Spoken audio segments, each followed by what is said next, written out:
Hello, Okay. Sama. Hello. Sama Bilbao Leons, Director General of the World Nuclear Association. So glad we're finally having a cup of tea. Yes. In the front of what? It Dubai, is the United Arab gorgeous, huh? Emirates. Gorgeous.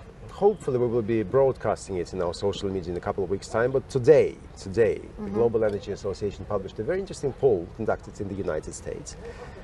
2/3 of Americans already consider nuclear energy green. Are we over?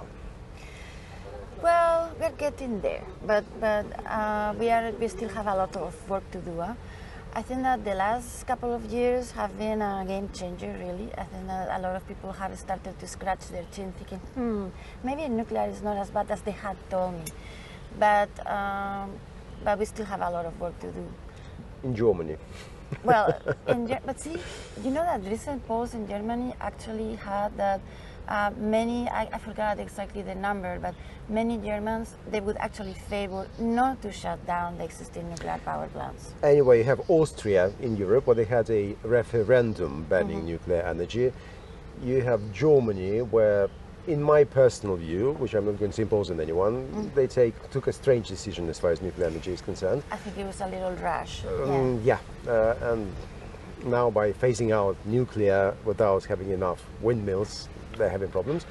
But then you have this important faction in Europe, in the European Union, plus the UK, and plus Russia on the other side, which are pro-nuclear. Absolutely, absolutely. What does a European seal of approval on nuclear energy would mean for the rest of the world?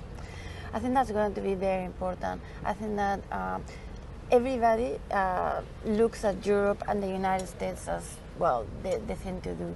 So I think that if nuclear energy starts to bring a stronger role in Europe, particularly we are seeing already Netherlands, we are seeing, of course, France, but And Britain. There's a renaissance in Britain. Oh, okay, but the UK is not really Europe, right? European Union. Yeah, I hear you. No, but clearly, no, the role of the UK is very important. But I think it's so important to see all those different Central and Eastern European countries. They are incredibly strong. They have a lot of exciting projects. And I think that is going to be something that many countries around the world are paying attention to. Do you think that if people in Asia, Africa, the Middle East, Latin America see Europe carrying on, they would say, why don't we do the same? Why don't we do this? Exactly. And I think that that is absolutely true. I think that countries that do not have nuclear currently, they always look at the countries that do have it. It's like, are they continuing it or are they phasing out? So this is why Germany was always the poster child of if Germany phases out nuclear, we all should. Well, right now nuclear is Germany is an outlier. Everybody else is moving forward. We are talking on the fringes of a conference organized by Rosatom, the Russian nuclear monopoly, in the United Arab Emirates, presenting its SMRs, small modular reactors.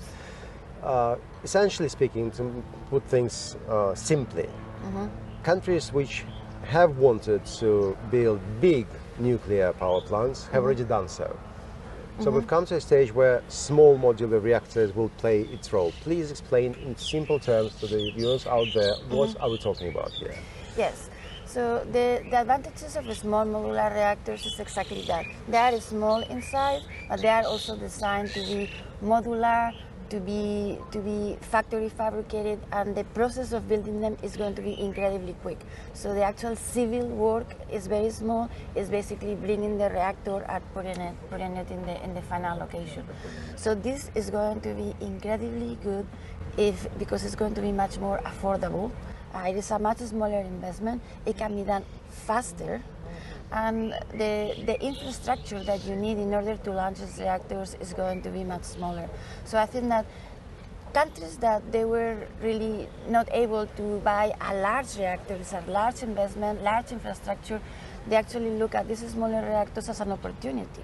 Russia has already done a lot of things like that. Like there's this floating platform, Akademician Lomonosov. Yes. Which was produced in the western part of the country, taken to the far north in the easternmost part of Russia, and it supplies electricity So this is how it would work in other parts of the world too. Exactly.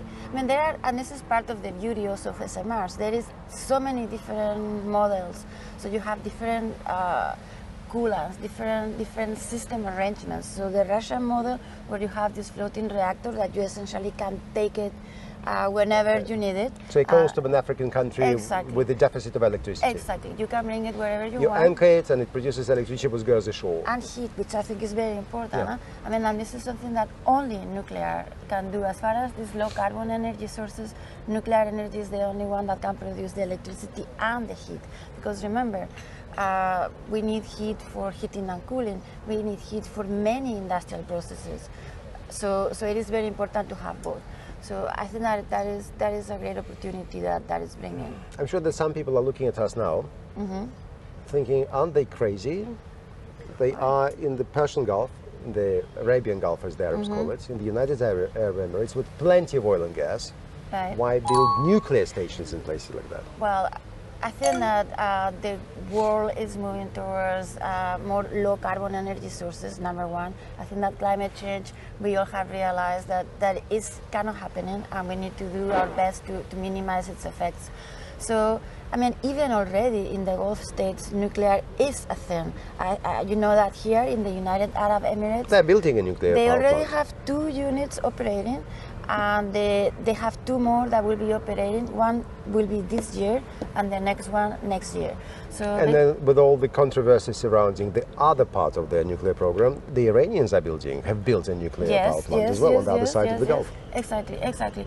No, I think that, you know, we have seen this in Europe, we have seen this in many countries right now.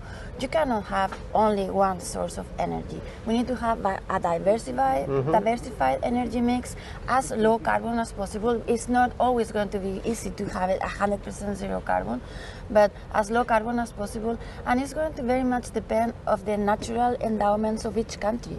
So countries with oil and gas perhaps will be able to rely more on this, and countries with no oil and gas but maybe a lot of hydro, they will be able to use hydro, etc., etc. Give me some figures, please. As far as the carbon emissions are concerned, let us compare nuclear, solar, wind, and traditional oil and gas. Well, oil and gas, obviously, when you burn it, there's CO2. Exactly. Okay, let's compare what's called the alternative energy: solar, wind, nuclear.